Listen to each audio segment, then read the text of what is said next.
আমরা যারা আছি এখানে তাদেরকে আমার আন্তরিক অভিনন্দন ও ভালোবাসা।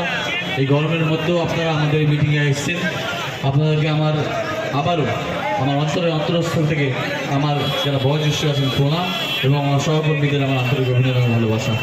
মঞ্চে উপস্থিত আছেন আমাদের মাননীয় শ্রদ্ধা আরবুল সাহেব মহাশয় এবং আমার প্রত্যেকটা অঞ্চলের বকজুড়ি অঞ্চলের, শালিপুর অঞ্চল, কুলটি অঞ্চল এবং সোনাপুর শঙ্কর অঞ্চল যারা আছেন তাদের প্রত্যেকের আমি নাম করলাম না, প্রত্যেকে আমার আন্তরিক অভিনন্দন ভালোবাসা জানাই। আজকে আপনারা জানেন এখানে কি কারণে মিটিং হয়েছে। আমাদের সঞ্চালক মাননীয় আলামিন মাস্টারমশাই বলে আমরা ডাকি, যাকে চিনি, তিনি বলছিলেন এই 2026-এর ভোটের পরে নতুন একটা সরকার পশ্চিমবঙ্গ দেখেছে। তৃণমূল কংগ্রেসের 15 বছরের রাজত্ব শেষ হওয়ার পরে আর একটা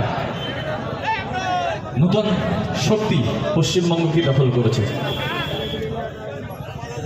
আমরা আমাদের জায়গায় দাঁড়িয়ে বিরোধিতার জায়গায় দাঁড়িয়ে আমরা ঠিক করেছিলাম বা আমরা ঠিক করেছি যে আমরা বিরোধিতার মতোই করব, আমাদের চেয়ারপারসন বলেছেন।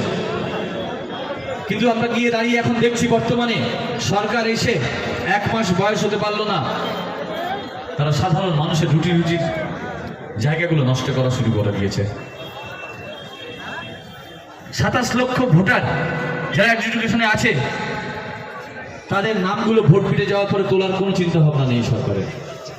আর সেই কারণে বাধ্য হয়ে আমরা প্রতিবাদে নামতে বাধ্য হয়েছি। এই প্রতিবাদ চলবে। আপনারা জানেন বিগত দিনে অলরেডি আমরা নির্বাচন কমিশনের কাছে মাননীয় নওশাদ সিদ্দিকী সাহেবের নেতৃত্বে আমরা ডেপুটেশন দিয়েছি। তারা আমাদের আশ্বস্ত করেছেন যে খুব তাড়াতাড়ি কাজ হবে এবং সাধারণ মানুষকে হয়রানি থেকে মুক্ত করবেন। কিন্তু তারপরও আমরা দেখতে পাচ্ছি সরকারের কোনো পদক্ষেপ নেই। সরকার এখন ব্যস্ত সাধারণ মানুষের রুজির জায়গাগুলোকে ভেঙে তছনছ করে দিচ্ছে। একটা গরিব মানুষ যারা দীর্ঘদিন ধরে তার সংসার চালানোর তাগিদে কোথাও রেল স্টেশনের আশেপাশে, কোথাও একটা বাজারের উপরে, মার্কেটে একটা ব্যবসার জায়গা ছোট ঘুমটি বানিয়ে তার দৈনন্দিন দিনগুজরের যে অর্জন সেটা করার চেষ্টা করে চলেছিলেন এবং তার সংসার চলছিল তার উপরে। আমরা মানছি আপনার সৌন্দর্যের জন্য আপনারা করছেন, আমরা মানছি রেলের জমি, আমরা মানছি সরকারি সম্পত্তিতে কেউ বসে আছে, কিন্তু দীর্ঘদিন যারা বসে আছে তাদেরকে বিকল্প জায়গা না ঠিক করে, তাদের বিকল্প কর্মসংস্থানের জায়গা ঠিক না করে আপনারা যেটা করছেন সেটা অন্যায়। এর বিরুদ্ধে আমাদের প্রতিবাদ চলছে এবং আগামী দিনও চলবে। আপনারা সবকিছু করুন, কিন্তু সাধারণ মানুষের বিকল্প কর্মসংস্থানের জায়গা ঠিক করে তারপরে করুন। সাধারণ মানুষের জন্য কাজ করুন, সাধারণ মানুষের উপরে অত্যাচার করবেন না। যে অত্যাচার 15 বছর করেছে তারা কিন্তু তার রেজাল্ট পাচ্ছে। আজকে যা অত্যাচার করেছিলেন আজকে সাধারণ মানুষ ডিম নিয়ে শুরু করেছে খেলা। তো ভুল করবেন না, এই ডিম আজকে যাদের উপরে পড়ছে আগামী দিনে আপনাদের উপরে পড়তে পারে। তাই সাধারণ মানুষকে নিয়ে ফেলবেন না, সাধারণ মানুষের লড়াই, সাধারণ মানুষের জন্য কাজ করুন। আমরা নির্দ্বিধায় আপনাদের সহযোগিতা করব। কিন্তু যখন সাধারণ মানুষের খেটে খাওয়া মানুষের উপর আপনারা অত্যাচার করবেন আমরা গর্জে উঠব, ইন্ডিয়ান সেকুলার ফ্রন্ট গর্জে উঠবেন। আজকে ভোট মিটে গেছে, তারপরও আমরা এখানে কেন আপনাদের ভাবতে হবে। লড়াই সাধারণ মানুষের লড়াই। এই সরকার, এই বিজেপি সরকার পুঁজিপতিদের সরকার, এরা সাধারণ মানুষের জন্য ভাবেনি।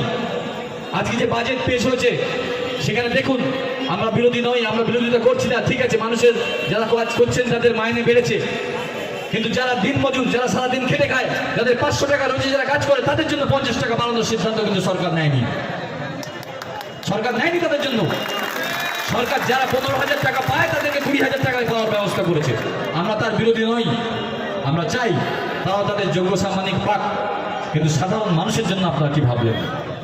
সাধারণ মানুষের জন্য আপনারা কি করলেন? 15 বছরের যে অত্যাচার আপনারা শুরু করেছিলেন একটা দল, এই দলটা কিন্তু এসে মাত্র শুরু করেছে। আপনারা ভোটের আগে বলেছিলেন বিজেপি সরকার ক্ষমতা আসলে 450 টাকা গ্যাস দেবে। গ্যাসের দাম কত আজকে আপনারা যা বলুন? গ্যাসের দাম কমেছে, 450 টাকা হয়েছে? হয়নি। আপনারা বলেছিলেন সরকারি যে এটা থাকে তেলের উপরে, পেট্রোল ডিজেলের উপরে সরকারের যে অনুদান থাকে সেখান থেকে কম করে পেট্রোল ডিজেলের দাম কমাবেন। কমাতে পেরেছেন? কমাতে পারেননি। কিন্তু সেগুলো না কমিয়ে সাধারণ মানুষ যদি আপনাকে প্রশ্ন করে, সেই প্রশ্ন করাটাকে বন্ধ করার জন্য আপনারা কি করলেন? এসেই কুরবানির ঈদে গরু কুরবানি করা যাবে না, আপনারা ঠিক করলেন। মানুষকে খেপিয়ে দিলেন, মানুষের মাথায় ঢুকিয়ে দিলেন যে গ্যাস নিয়ে চিন্তা করতে হবে না। আপনাদের দৈনন্দিন যে আপনারা যে কাজ করেন তার যে পয়সাটা বাড়ানোর কথা আপনাদের বলতে হবে না, আপনারা এটা নিয়ে মেতে থাকুন। ধর্মীয় উস্কানিটা দিয়ে দিলেন। আমার হিন্দু ভাইয়েরা আজকে বলুন, যারা এই গরু ব্যবসা যারা করেন 80% আমার হিন্দু সম্প্রদায়ের লোকজন। আরে আপনি আইন করবেন, আজকে যে মানুষটা গরু পালন করছেন সে তো 3 বছর আগে থেকে গরু পালন করছে, 4 বছর আগে থেকে গরু পালন করছে, তাকে তো সময় দিতে পারতেন। আপনি এলেন আর বলে দিলেন যে মানুষগুলো 3 বছর ধরে একটা গরুর পিছনে তাকে খাইয়ে, প্রত্যেকটা দিন তাকে খাইয়ে তার জন্য তাকে বড় করেছে দুটো পয়সার আশায়, আপনি তাকে সময় দিলেন না, তাকে পথে ফাঁসিয়ে দিলেন। কেন দিলেন আপনি জানেন? তার কারণ হচ্ছে হিন্দু ভাইদের একটু সুশ্রুড়ি দিলেন যে দেখো আমরা মুসলিম ভাইদের জব্দ করে দিয়েছি, তাই না?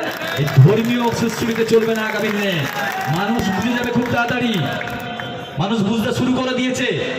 এই ধর্মীয় সুশ্রুড়ি দিয়ে খেলাটা বন্ধ করুন। একটা দল ছিল যারা আইএসএফ কে বিজেপির দালাল দালাল দালাল দালাল করতে করতে নিজেরাই বিজেপির দালাল হয়ে গেছে। আজকে ভোটের আগে প্রচার করেছিল আইএসএফ কে ভোট দিলে বিজেপি চলে আসবে, আর আজকে দেখুন বিজেপির দরজায় গিয়ে লাইন দিয়ে পড়ে আছে।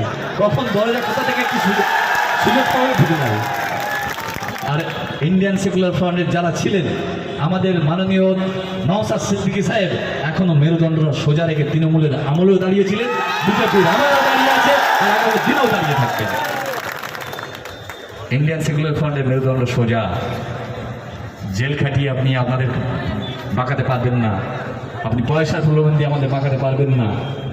তাই এটা মাথায় রাখবেন যে ইন্ডিয়ান সেকুলার ফ্রন্ট আপনাদের প্রত্যেকটা অন্যায়ের প্রতিবাদ করবে চোখে চোখ রেখে। আমি আর দীর্ঘায়িত করবো না, আগামী দিনে লড়াই জারি থাকবে। আমরা আবারও যে সমস্ত ভোটার যাদের নাম এখনো অ্যাডজুডিকেশন লিস্টে আছে, আমরা আগামী দিনে আরও লড়াই করবো। আমাদের পিয়ারুল সাহেব অলরেডি হালুয়া ব্লকে একটা ডেপুটেশন দিয়েছেন। আমরাও আগামী দিনে মিনাখা ব্লকেও আমরা সেই একই পথে হাঁটবো এবং ইন্ডিয়ান সেকুলার ফ্রন্টের নেতৃত্বে আগামী দিনে লড়াই জারি থাকবে। আপনারা এভাবেই পাশে থাকবেন। মানুষের জন্য আমরা ছিলাম এবং আগামী দিনে থাকবো। এই বলে আমি আর দীর্ঘায়িত করবো না। আরও ভালো ভালো বক্তা আপনাদের সামনে উপস্থিত আছেন, তারা বক্তব্য রাখবেন। ভোটের আগেও আপনাদের আমি কথা দিয়েছিলাম, ভোটে হারি জিতি আপনাদের পাশে থাকবো, ছিলাম, আছি, আগেও ছিলাম, আজকেও এসেছি, আগামী দিনেও দেখা হবে। এবার আমি বক্তব্য শেষ করলাম। সবাই ভালো থাকবেন, সুস্থ থাকবেন। ইনকলাব জিন্দাবাদ, আইএসএফ জিন্দাবাদ, মাননীয় নওশাদ সিদ্দিকী সাহেব জিন্দাবাদ।